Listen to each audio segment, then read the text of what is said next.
Bonjour les amis, alors là je vous ai mis un petit panel de saphir.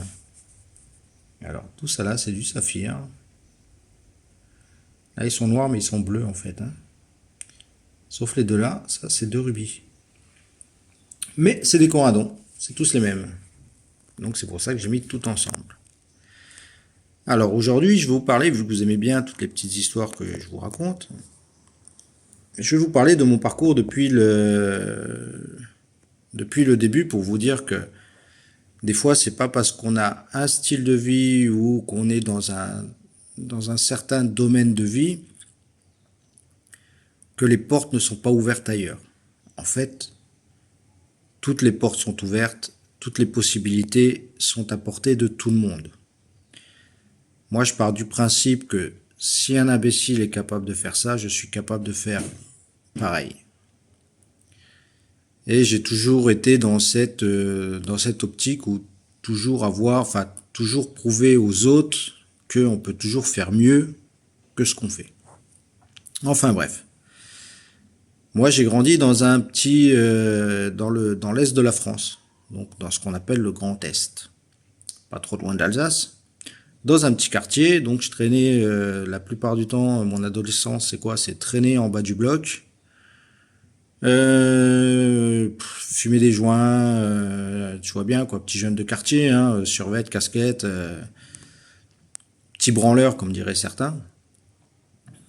En fait, jeune qui vit selon le truc. Et ça m'a jamais, en fin de compte, si vous voulez, c'est surtout l'hiver que j'avais du mal à supporter, donc j'aimais pas du tout l'hiver en métropole. Bref. Niveau études, j'étais plutôt vous savez, à la rentrée des classes, il y a deux types de personnages qui se démarquent. Il y a ceux qui vont se battre pour aller devant le bureau du professeur, et il y a ceux qui vont se battre pour avoir la place qui est au fond, à droite, contre la fenêtre, près du radiateur. Ben, moi, j'étais plutôt celui qui va se battre pour avoir la place au fond de la classe, près de la fenêtre, à côté du radiateur. Comme ça, l'hiver, tu as chaud, et l'été, tu regardes par la fenêtre les oiseaux qui volent. Donc, j'étais pas ce qu'on appelle un enfant, enfin, un élève, un bon élève. J'étais, disons, dans la moyenne, voire médiocre, selon certaines catégories, je vais dire. Surtout arrivé au lycée, tu sais, quand t'as maths, sciences, trucs comme ça. Donc j'étais plus calé dans ce qui était manuel que ce qui était intellectuel, je vais dire. D'ailleurs, j'ai fini en productique, donc dans un lycée professionnel. J'ai un diplôme de tourneur-fraiseur, donc tu vois, qui n'a rien à voir avec les gemmes. Et en fait, je savais quand j'étais en métropole que je voulais pas finir là-bas, donc je voulais me barrer dans une île, tu vois, style Jamaïque, Martinique, Guadeloupe. Et j'ai fini à l'île de la Réunion, dans l'océan Indien. Comment c'est arrivé? Je travaillais dans une usine en fait quand j'ai arrêté les études, donc j'ai fait mon service militaire. Et après mon service militaire, j'ai cherché du boulot, donc j'en ai trouvé dans des usines. Et à un moment, je travaillais dans une usine, donc j'avais un CDI. Et je discutais avec un mec, et le mec il me dit ouais putain t'as vu 40-50 boîtes, j'ai à peine gagné, à l'époque c'était en francs, hein, il avait commencé je sais plus à 4000 et quelques francs, et il était à 7500 francs, donc c'était pas énorme. Le mec il me dit ouais 45 années de boîte, j'aurais fait ça étant jeune, manana. Et c'est vrai que ça fait réfléchir, parce que des fois on se dit, on a envie de faire des choses, mais on n'ose pas les faire parce qu'on a peur. Il y a toujours des gens qui vont vous dire, ouais, mais tu sais ce que tu quittes, tu sais pas ce que tu vas trouver, ta. Enfin bref. Son discours m'a beaucoup fait réfléchir, et un coup j'en avais tellement marre. Donc j'étais dans une agence de voyage, j'ai dit voilà, je voudrais un billet d'avion aller simple pour telle destination. En vol charter, donc la première fois que je suis venu ici, c'était un vol charter, il y avait des vols charter à l'époque. Et j'ai pris mon billet d'avion, je suis rentré chez moi, j'ai fait mon sac, je suis parti avec 2 sacs de voyage. Et je suis venu à La Réunion.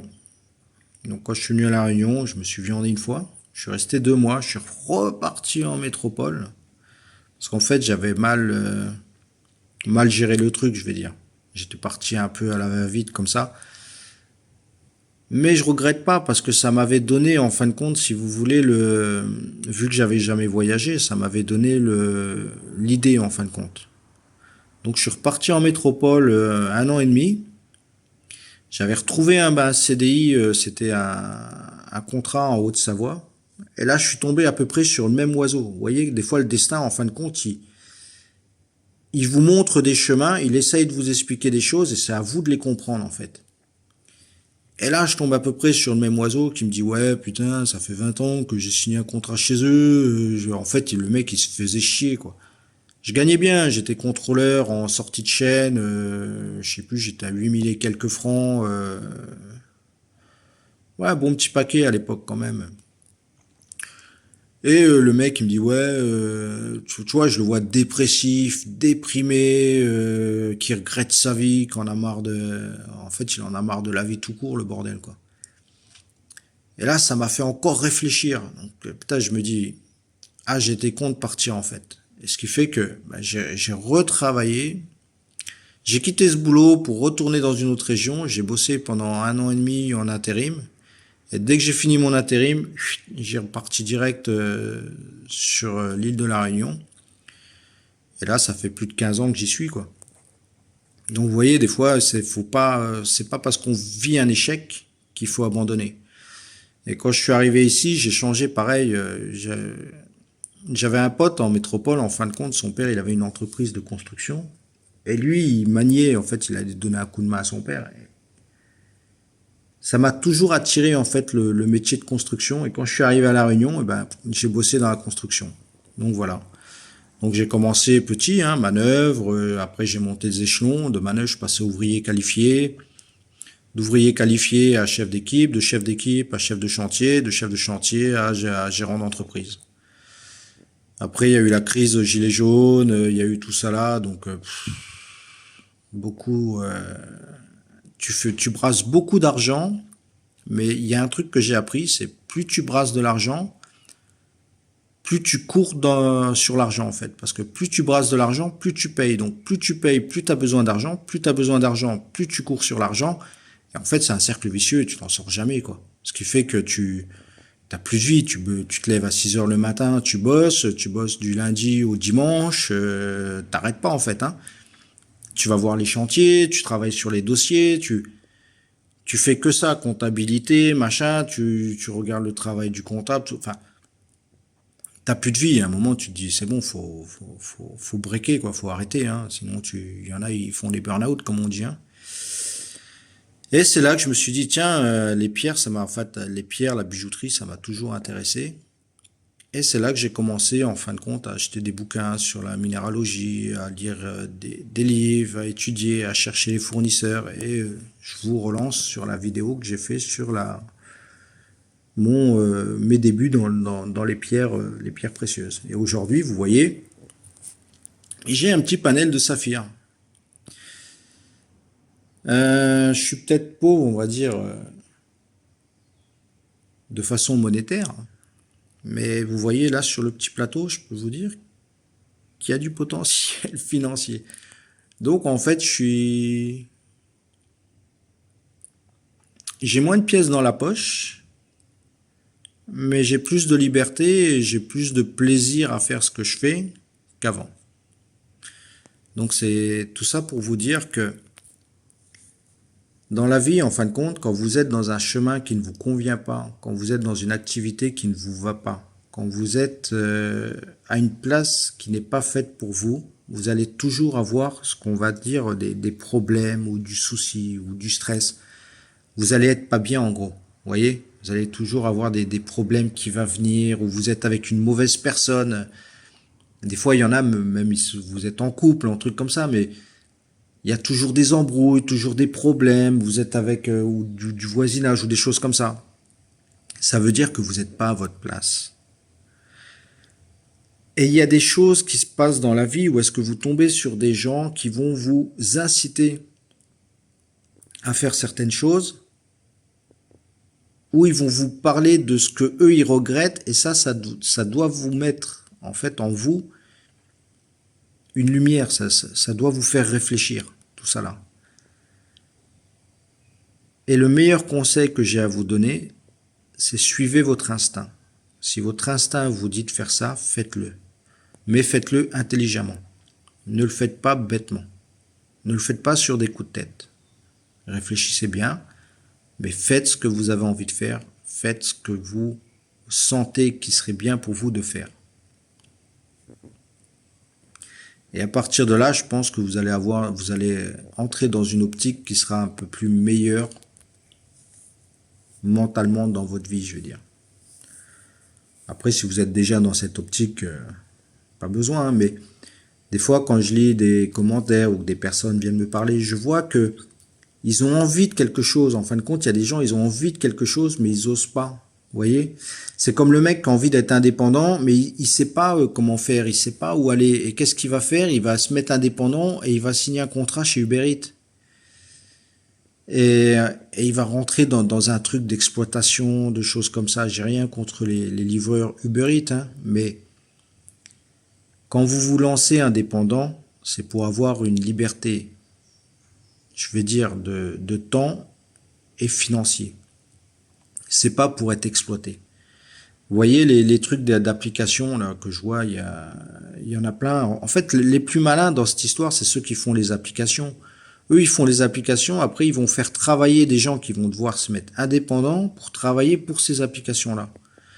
Donc en fait, lui qui a l'application, c'est lui le plus malin, parce que lui, il récupère un tas de pognon, et il travaille en fin de compte avec la naïveté des autres. Parce que les autres, ils se disent, voilà, moi je suis indépendant. Moi, ça me fait rire quand je discute avec des gens, et le mec il me dit, ouais, moi je suis un entrepreneur, je suis indépendant. Je dis, ah bon, tu bosses dans quoi? Tu fais quoi? Ouais, bah je suis livreur. Donc tu t'attends à ce que le gars il soit livreur indépendant, tu sais. Puis après il te dit, ouais, moi c'est pour Uber Eats.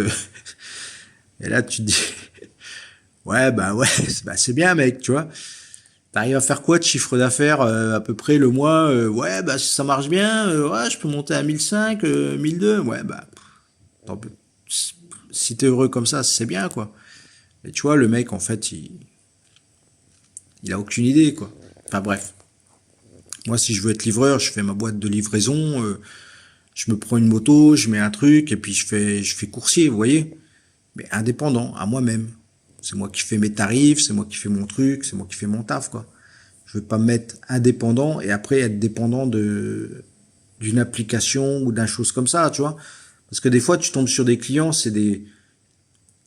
faut dire ce qui est. Il y a des clients, c'est des connards.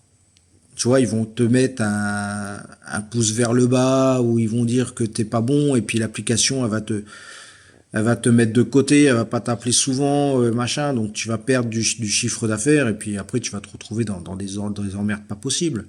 Vu que tu es indépendant, t'as jamais cotisé pour le chômage, donc après tu te retrouves dans une situation où bah, t'as pas droit au chômage, donc si tu fais pas ce taf-là, t'as pas de ressources et tu rentres dans un cercle vicieux où est-ce qu'à la fin tu te tires une balle, quoi. C'est pour ça que je vous dis faites-le intelligemment, réfléchissez. Si vous voulez être indépendant, soyez vraiment indépendant, ne soyez pas dépendant de quelqu'un. Ne vous lancez pas dans un truc où est-ce que, par exemple, vous voulez faire bijoutier. Vous vous lancez dans la bijouterie. Et là, vous avez une bijouterie qui va vous demander une sous-traitance en vous disant, ouais, bah, faites mes réparations. Avant de faire ça, réfléchissez bien, faites un bon contrat ne laissez pas la bijouterie faire le contrat pour vous. Faites le contrat, vous, pour la bijouterie. Parce qu'autrement, il va vous pourrir de réparations. Vous allez prendre votre temps à faire des réparations. Ça va vous rapporter à peine de quoi vivre, à peine de quoi payer les taxes, les frais fixes, je vais dire. Et vous n'aurez pas le temps de développer votre entreprise. Alors que lui, à côté, il va développer son entreprise parce qu'il va vendre ses créations, il va vendre ses bijoux, vous voyez. Il va recevoir sa clientèle pendant que vous serez dans votre atelier à réparer tout ce qu'il va vous envoyer. Parce que ça, j'ai vu quand j'ai travaillé dans une bijouterie, si vous voulez, moi j'ai vu ça. Le mec, en fait, il vend des bijoux industriels, des bijoux de merde. Hein. Donc ça casse souvent. C'est des trucs, voilà. C'est pas cher, c'est de l'or. Bon, les pierres, c'est du zirconium ou de la pierre de synthèse. Mais ça, les clients Les clients là, ils s'en foutent. Ce qu'ils veulent, c'est juste un bijou beau. Donc ils achètent du beau. Ils achètent pas de la qualité, ils achètent du beau. Pas cher. Mais ça casse. Donc quand ça casse, ils ramènent au magasin. Ils disent ouais, bah ça a cassé. Donc nous, on envoie en réparation. Et je peux vous dire qu'en réparation, on en envoie. Et vu que c'est une grande, on va dire une grande enseigne, qu'est-ce qu'ils font? Ils attendent qu'il y ait un petit nouveau qui se lance dans le truc. Ils disent bah écoute, on va signer un partenariat. Le partenariat, c'est eux qui le font. Et après, ils l'inondent en fait de bijoux à réparer. Et des fois, il y a des petites clauses qui disent que bah, s'il a réparé un bijou, mais que le bijou il recasse dans les 48 heures, on va dire, dans les 2 jours, dans les 3 jours, et ben il est obligé de refaire la réparation gratuite. Ou alors, bah, s'il détériore le bijou, il est obligé de rembourser le client, enfin des choses comme ça. Et vu que c'est des bijoux de merde qui vendent, et ben le réparateur, il est baisé dans le truc là. Vous voyez, tout ça, c'est des petits pièges à éviter, à faire attention. Si vous voulez un jour, vous voulez vous lancer indépendant, soyez indépendant. Gérez votre truc. C'est vous qui prenez les décisions. Et ne vous faites pas influencer par les gros. Les gros, ils vont chercher à vous bouffer. Ils vont chercher à vous empêcher d'évoluer pour pas que vous preniez ces petites parts de marché que vous pourriez récupérer. Donc, il va faire en sorte de vous faire un style, une alliance, mais ça va être une fausse alliance. Ça va être un truc qui va vous empêcher d'évoluer. C'est pour ça que je vous dis, ayez toujours confiance en vous. Faites ce que vous avez envie de faire et faites-le bien et intelligemment. Voilà, j'espère que cette petite vidéo vous aura plu. Si vous avez des questions, pareil, n'hésitez pas à les poser en commentaire et abonnez-vous. Allez, à plus, ciao, ciao.